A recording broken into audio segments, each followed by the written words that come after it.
사람들에게서 이 종교 생활은 은근히 이 기복신앙과 연결이 됩니다.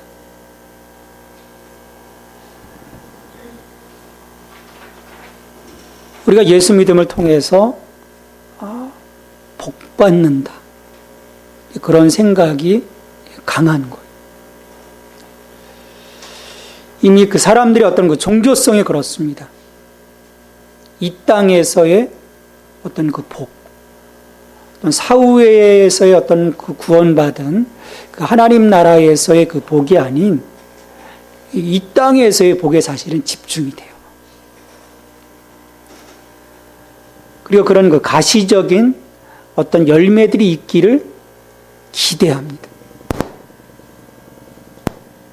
그러다 그런 기대가 무너지면요, 함께 이 신앙도 무너지는 경우들을 볼 수 있어요. 요즘에도 좀 이제 교회 안에서 이제 그런 경향들이 많이 줄었지만, 우리가 그 전도할 때, 길거리에 나가서 전도할 때 예수님 믿고 구원받으세요라는 그 전도 문구보다는 예수님 믿고 복 받으세요. 그러니까 한때 우리 한국 교회가 어떤 그 부흥에 막 어떤 그 불길이 붙어서 어떻게 보면 사실은 어떤 번영신학이 전체 한국 교회를 장악하고 있을 때 이 전도의 문구가 줄을 이뤘어요. 예수 믿고 복 받으세요. 복 받으세요. 복 받으세요. 그러니까 그런 기운들이 여전히 교회 안에 자리 잡고 있습니다. 그래서 교회에서 중요한 그 많이 사용되는 단어들, 이렇게 다니다 보면 교회 이름도 그렇고요, 교회의 그 표어들도 그렇습니다. 행복이라는 단어가 많이 나와요. 행복, 행복한 교회, 행복한 목회.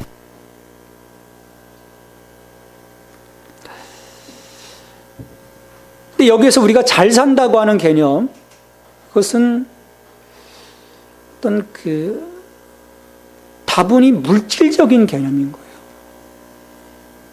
그냥 보여지는 것이니까. 우리 한때 한국교회를 휩쓸었던 이 삼박자 축복도 저는 마찬가지라고 생각해요.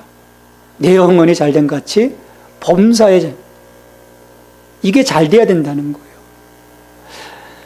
내 영혼이 아무리 번성하고 은혜 충만해도 범사가 잘못되면 이건 축복이 아니라는 거죠.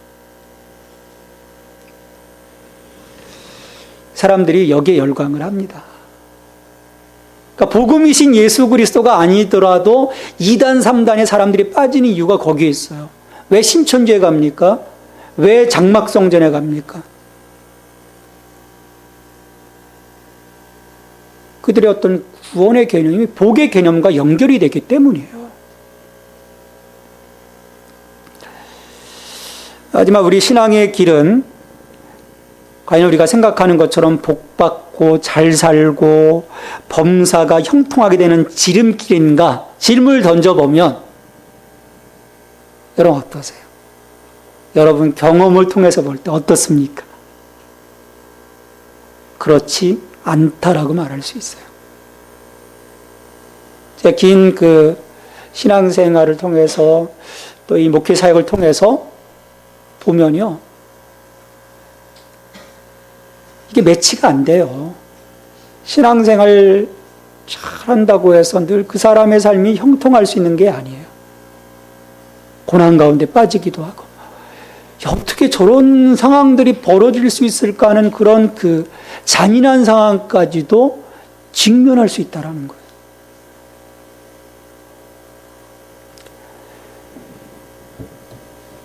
좀 이 고난의 시기가 좀 짧게 지나갔으면 좋겠는데 길게 평생 가는 분도 있는 거예요.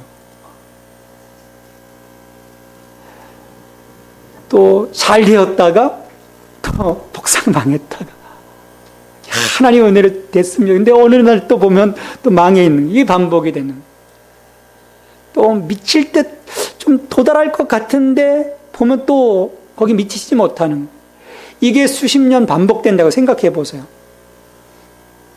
우리가 인간적으로 생각해 보면 돌아버리는 거예요. 이거 뭡니까 하나님? 충분히 그런 개용성들을 갖고 있는 거예요, 하나님 앞에서.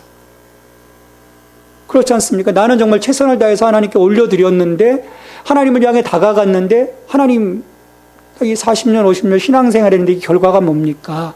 라고 말할 수 있는 거죠. 이런 상황에서 힘들어하는 우리 자신만 탓할 수 없는 노릇이라는 거예요. 우리를 구원하신 하나님, 내가 너 책임져 주겠다라고 말씀하시는 하나님에게도 뭔가 책임 있는 것은 아닌지 우리 생각해 볼 수 있는 거예요.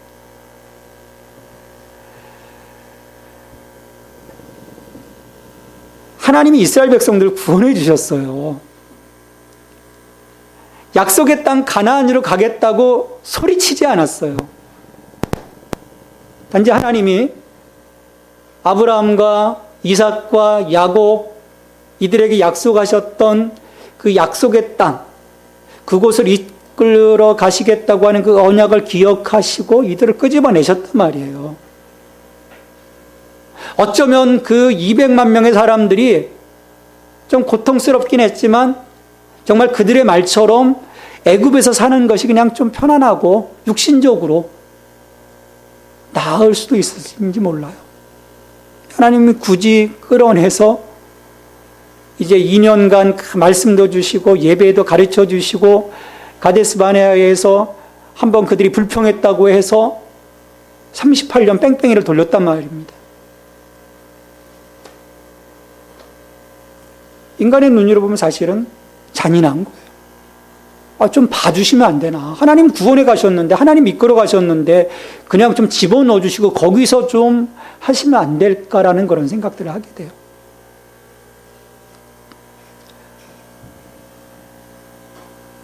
그런 면에서 이스라엘 백성들이 억울한 면도 있었을 거예요. 어쨌든 40년간 그들이 가나안에서, 광야에서 방황하다가 다시 가데스로 갑니다. 그게 오늘 본문의 말씀이에요. 가데스로 가요. 그들이 예전에 실족했던 그런 자리입니다. 근데요, 상황이 참 아이러니컬해요. 그 예전에 또 시험에 들었던 그런 상황에 딱 직면합니다. 그들이 르비딤에서 직면했던, 그 광야에서 직면했던 그 상황이 또 재현이 돼요.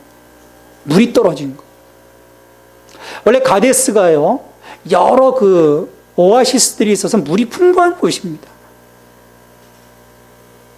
근데 어떤 이유에서인지 몰라도 뭐 가뭄이 들었던 어떤 상황이 있었겠죠. 물이 없는 거예요. 기대를 했는데. 자, 그러면 40년이라는 이제 이들의 어떤 정화의 과정을 거쳤단 말입니다. 광야의 학교에서 이들이 훈련을 받았어요. 그럼 우리는 기대를 해보는 거예요. 1세대들 그 어려운 위기 속에서 그들이 직면했던 그 상황 속에서 즉각적인 반응은 불평, 원망 그 자체였어요. 자, 그러면 40년이라는 이 훈련의 기간을 거쳤던 이 출애굽 2세대들의 모습에서 우리는 다른 자세를 기대해 볼 수 있는 거예요. 교육의 힘. 교육하면 될 수 있다라는 거예요. 근데요, 일거의 그 기대는 무너지고 맙니다. 참 사람이요, 변하기 쉽지 않은 거예요. 여러분 어떻게 생각하십니까?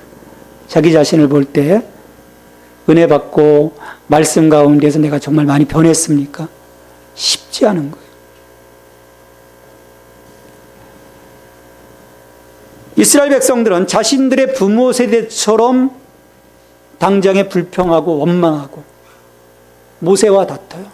근데 이 모세와 다툼은 나중에 13절에서 말씀하시지만 여호와와 다투는 거예요. 하나님과 다투는 거예요. 3절 4절에 보면 백성이 모세와 다투어 말하여 이르되 우리 형제들이 여호와 앞에서 죽을 때 우리도 죽었더라면 좋을 뻔하였도다. 너희가 어찌하여 여호와의 회중을 이 광야로 인도하여 우리와 우리 짐승이 다 여기서 죽게 하느냐. 그럼 이게 무슨 소리입니까? 왜 우리를 구원해서 죽도록 고생하게 만드냐. 그런 소리인 거예요. 지금 모든 상황의 탓을 누구에게 돌립니까? 철저하게 하나님께 돌리고 있는 거예요. 모세와 아론에게 돌리고 있는 거죠.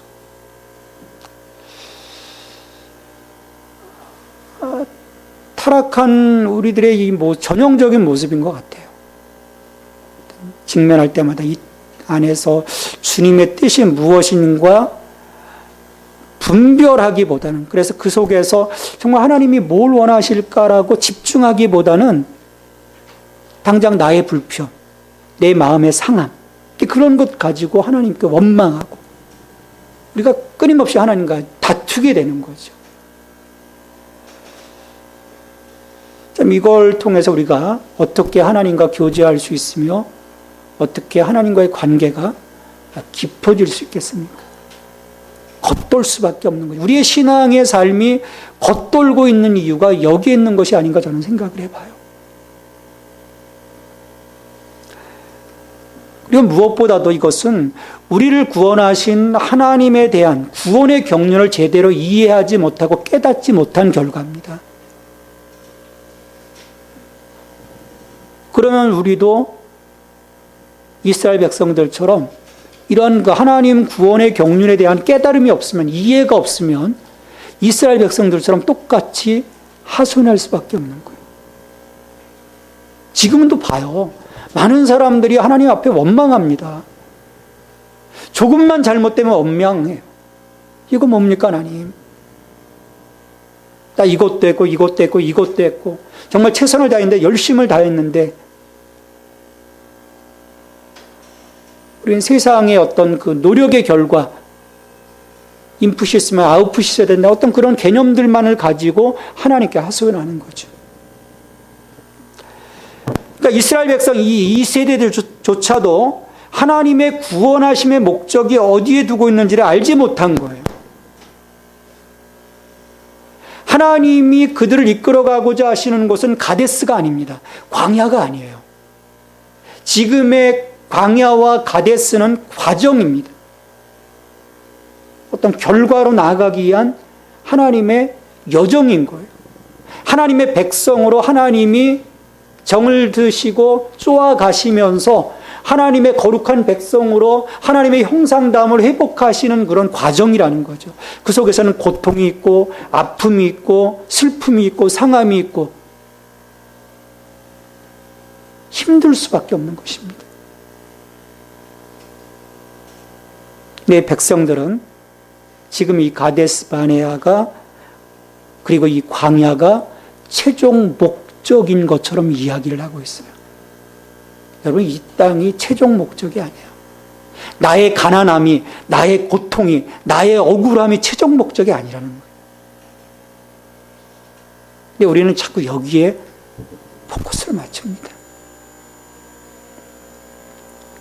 그런 착각에 빠지다 보니까 이들의 눈에 보이는 것은요, 지금 그곳에 없는 것들만 보이기 시작해요. 그래서 5절에서 보면 파종할 것도 없고 무화과도 없고 포도도 없고 석류도 없고 마실 물도 없다고 외치고 있습니다. 없고 다 없는 거예요. 다 없어요.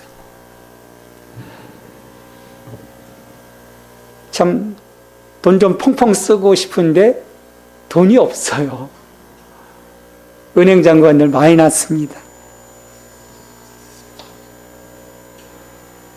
장가도 가고 싶은데 좋은 여자가 없어요. 또 좋은 여자가 있어도 내게 올 여자가 없어요. 시집 가고 싶은데 적당한 남자가 없습니다. 근데 적당한 남자는 있는데 내게 관심조차 주지를 않아요. 없는 거예요.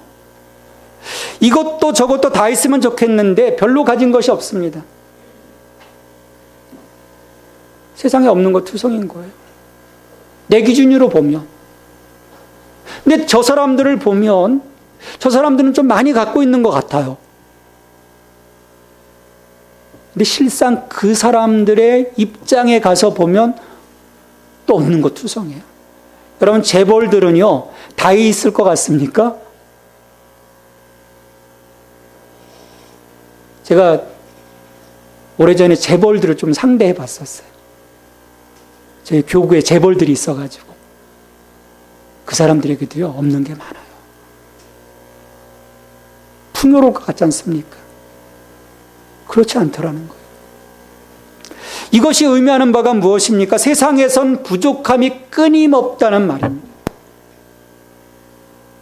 그러니까 만족함이 없다는 거예요. 세상에서의 만족함은 있을 수 없다는 말입니다. 한때는 만족해요. 한때는 만족합니다. 사람들이요, 요즘 예전처럼 그 아이폰 시리즈 그 열풍이 좀 사그라들기는 한 것 같아요. 3에서 4, 5, 6로 넘어갈 때 5 갖고 있는 사람이 옆에 6 탁 이렇게 들고 막 품잡고 있으면요, 이거 버리고 싶어요.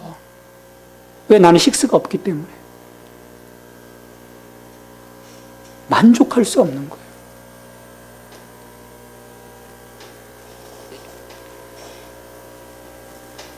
그러니까 다시 없고가 반복되는 겁니다. 나는 이것도 없고 저것도 없고. 그러니 우리가 한없이 부재한 이 땅에서의 삶의 초점이 맞춰져 있는 한 우리는 아무리 신앙생활 잘하고 믿음을 고백하고 열심히 봉사해도 하나님 앞에서 불평하고 원망할 수밖에 없는 거예요. 하나님, 난 뭐예요? 나 하나님 이거 없어요. 난 이게 부족해요. 난 이게 약해요. 이게 이스라엘 백성들의 모습입니다. 그러니까 광야의 척박한 환경에 초점이 가 있으니까 끊임없이 이런 행동들이 반복이 되는 것입니다. 그리고 심지어 하나님과 다투고자 달려드는 거예요. 이들은 광야가 아닌 약속의 땅, 젖과 꿀이 흐르는 가나안 땅을 그들이 바라봤어요. 오늘 우리들에게도 마찬가지입니다. 내가 어디를 바라보고 가는가? 하나님의 구원의 약속의 목적지는 이 땅이 아닙니다. 하나님 나라입니다. 천국입니다. 어느 순간부터요, 이 한국 교회 안에서 천국과 지옥이 싹 사라지기 시작했어요.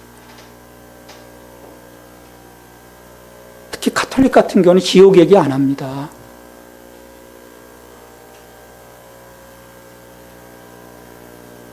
이건 뭔가 문제가 있는 거예요. 우리의 목적은요, 이 땅이 아닙니다. 하나님의 나라예요. 하나님의 나라입니다. 그리고 그 하나님의 나라에 미치지 못하면 어디입니까? 지옥밖에 없는 거예요. 그러게 우리는 끊임없이 우리의 목적지가 어디인가를 상기해야만 합니다. 여러분, 이 땅에서의 짧은 그 70년, 80년, 요즘은 뭐 90세까지 올라갔지만요, 여러분, 이것은 저 불교 얘기로 하면 찰나예요. 한순간 지나갑니다. 우리 젊은 형제들 지금 뭐 한창일 것 같잖아요. 저도 30년 전 그랬어요. 근데 똑딱하니까 이렇게 됐어요. 머리숱도 많이 빠졌어요. 뒤는 벼가요, 나도. 우리가 어디를 보고 가느냐? 한순간 한순간 나와 함께 하시는 그 하나님과 더불어서 내게 보여주시는 약속의 땅을 우리가 바라보고 가면 이 땅에서의 삶의 그 걸림돌 하나하나가 나를 잡지 못합니다. 근데 우리는 너무나 많은 이 걸림돌들에 널려 넘어지고 있어요. 상합니다. 심령이 상하는 거예요. 그러니까 우리가 정말 집중하지 못할 것들을 집중하지 못하게 되죠.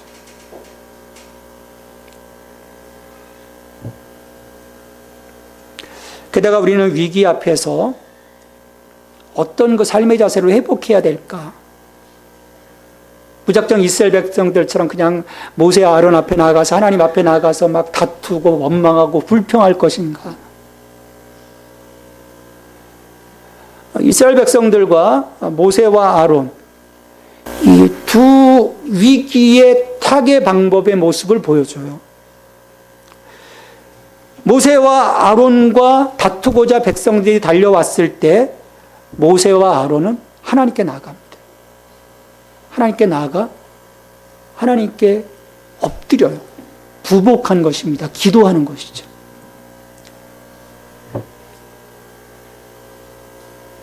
나의 방법, 어떤 사람의 방법으로 해결하고자 하지 않았어요. 그래서 6절에 보면 모세와 아론이 회중 앞을 떠나 회막문에 이르러 엎드림에 여호와의 영광이 그들에게 나타나며, 문제의 자리로 하나님이 오신 거예요. 기도할 때. 기도할 때 하나님의 문제의 자리로 다가오십니다. 이스라엘 백성들을 보면요, 여러분 그 출애굽기를 보면 이스라엘 백성들이 언제 기도한 것 같습니까? 이 출애굽기나 민수기를 보면 이스라엘이 기도하는 모습을 볼 수가 없어요. 언제 기도했냐면 출애굽기 1장 2장에서 그들이 고통받을 때, 막 압제가 막 심해질 때 하나님께 부르짖은 이후로 출애굽의 그 모든 과정에서는 하나님 앞에 기도하기보다는 원망하고 불평하고 하나님과 다투고자 합니다.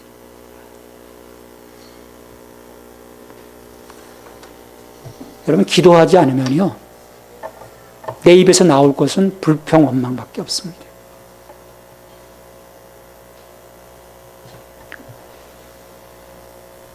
하나님께 기도함으로 나아간 모세에게 하나님은 그 어려움을 넘어설 수 있는 방법을 계시해 주셨어요. 8절 말씀을 보겠습니다. 지팡이를 가지고 내 형 아론과 함께 회중을 모으고 그들의 목전에서 너희는 반석에게 명령하여 물을 내라 하라.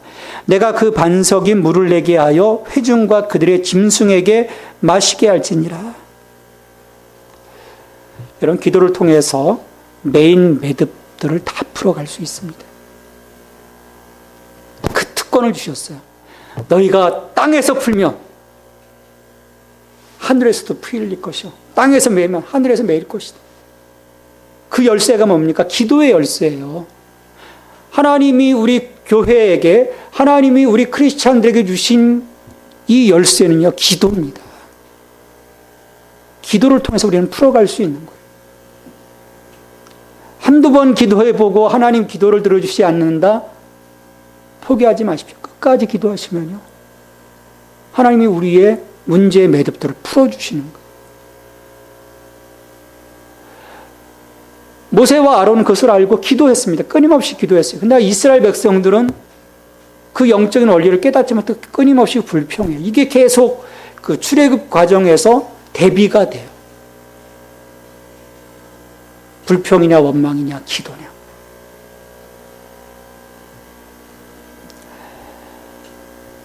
자, 모세와 아론은 기도의 응답대로 이제 나아갑니다. 하나님께서 지팡이를 가지고 반석에게 물을 내라 명령하도록 모세와 아론에게 말씀하셨거든요. 이게 모세가 순종해서 하나님 앞에서 지팡이를 잡았어요. 여기까지는 좋습니다. 근데 모세와 아론이 회중을 반석 앞에 모으고 바위를 향하여 명령하는데 은근히 부하가 치밀어 오르는 거예요. 여러분, 마음이 상한 거예요, 모세가.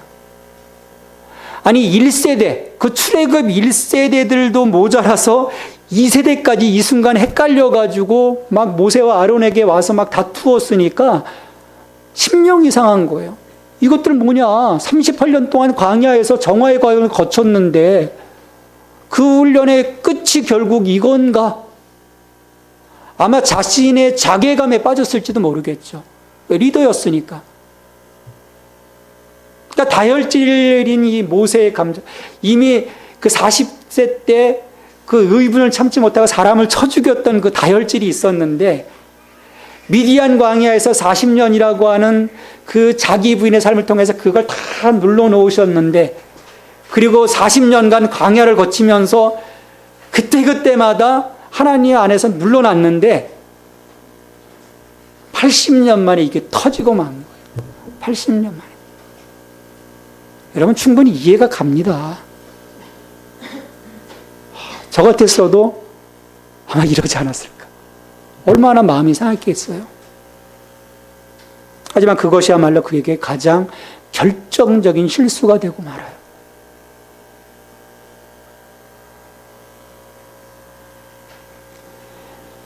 10절 말씀입니다. 모세와 아론이 회중을 그 반석 앞에 모으고 모세에게 그들에게 이르되 반역한 너희여 들어라. 우리가 너희를 위하여 이 반석에서 물을 내려 하고. 여러분, 물을 주시는 분이 누굽니까? 하나님이에요.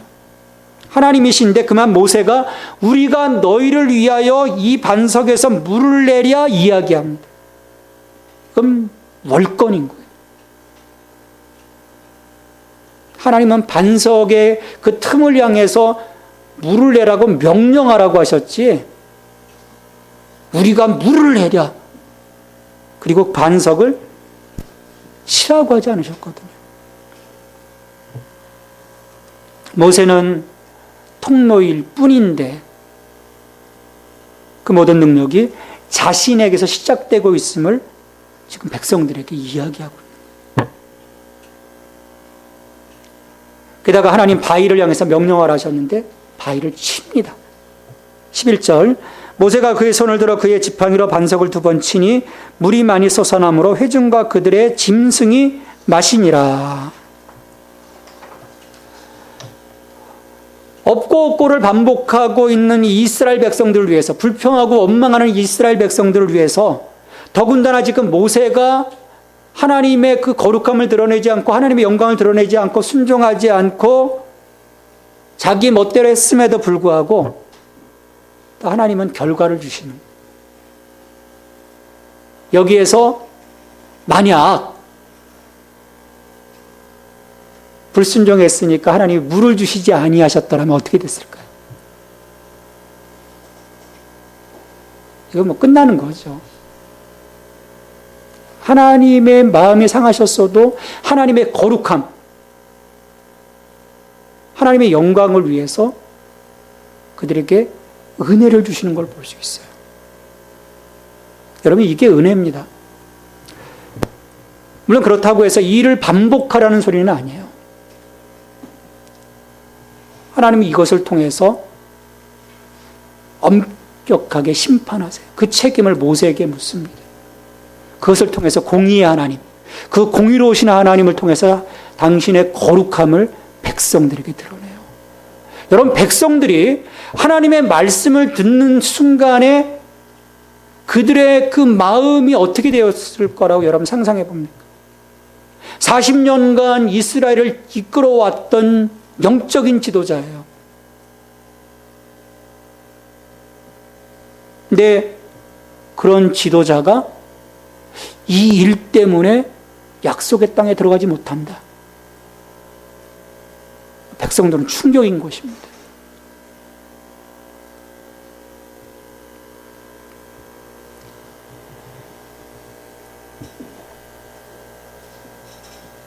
이스라엘 백성들이 이런 과정을 통해서 물을 얻을 수 있을지는 몰라도, 또 모세가 자기의 어떤 의분을 드러낼 수 있을지 몰라도 그 결과 어떻게 됩니까? 하나님 나라를 기업으로 받을 수가 없는 거예요. 여러분, 이걸 소탐대실이라고 하는 것입니다. 우리가 신앙생활 하면서요, 이 소탐대실의 삶을 살아갈 때가 많습니다. 작은 것 얻기 위해서 너무나도 큰 것을 우리가 잃어버릴 때가 많아요.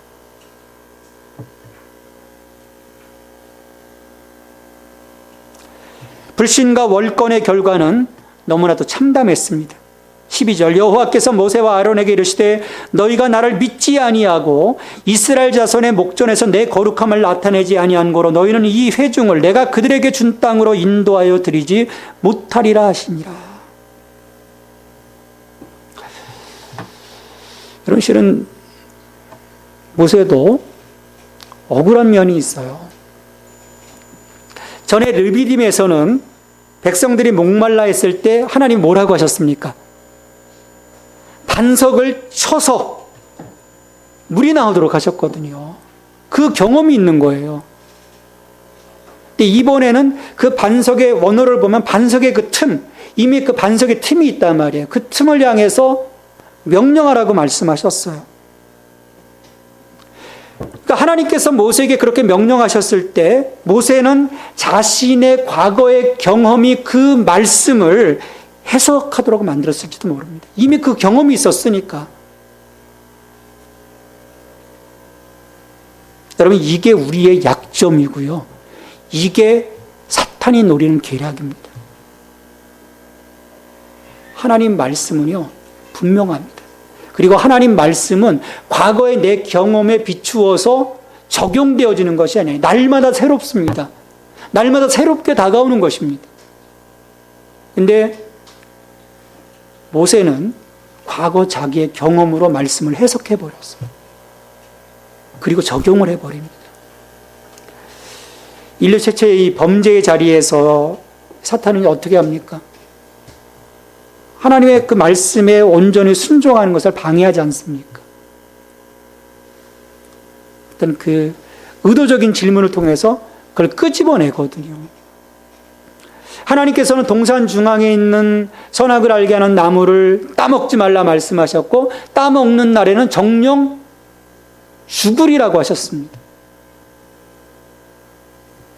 근데 사탄의 유혹에 빠진 여자는 이 뱀과의 대화 속에서 그 하나님의 말씀을 자기의 해석으로 약화시켜 버려요. 죽을까 하노라 이야기함으로 하나님의 심판의 강도를 해석해 버리고 맙니다. 여러분, 이것이 하나님을 향한 불신이에요. 하나님이 모세에게서 이 불신을 본 거예요.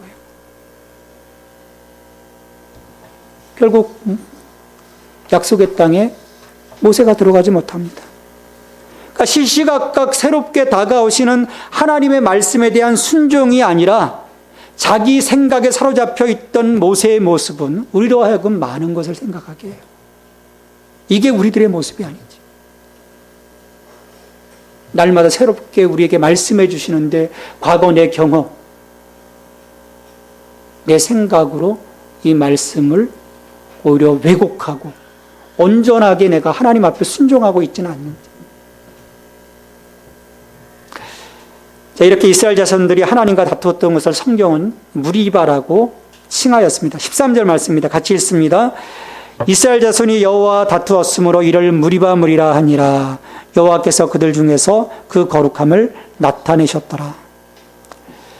여러분, 우리의 삶에도요, 이 무리바는 끊임없이 다가올 것입니다. 여러분의 무리바가 있어요.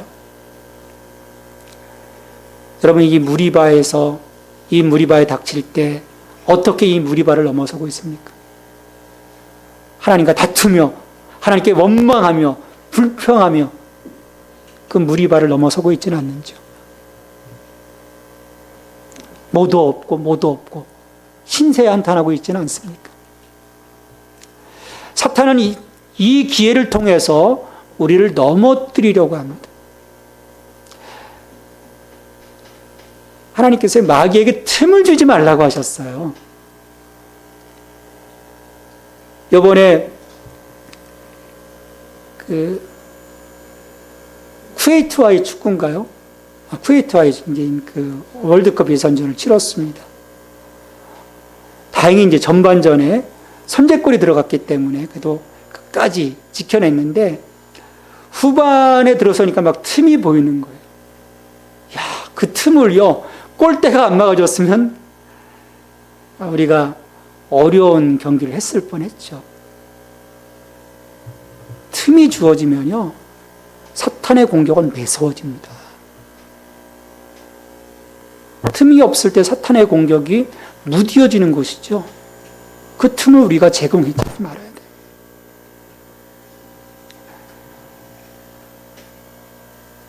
우리가 그것을 넘어서지 못하면요, 하나님 나라의 기업을 얻지 못합니다.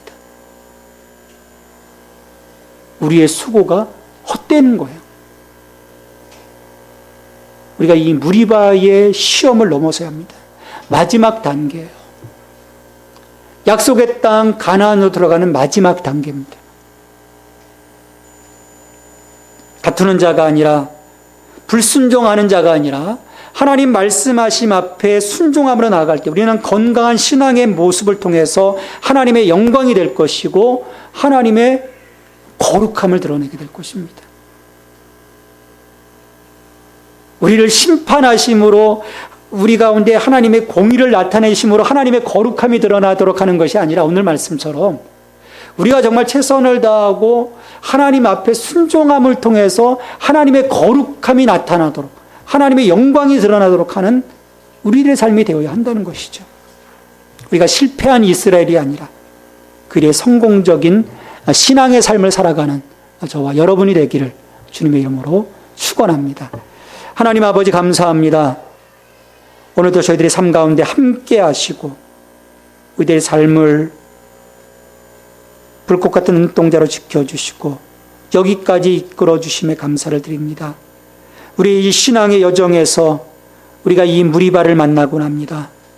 주님, 이 무리바를 만났을 때 우리가 어떻게 해야 하겠습니까? 원망하고 불평하고 하나님과 다투는 삶을 살아야겠습니까? 신세한탄하며 스스로 자멸해야 되겠습니까?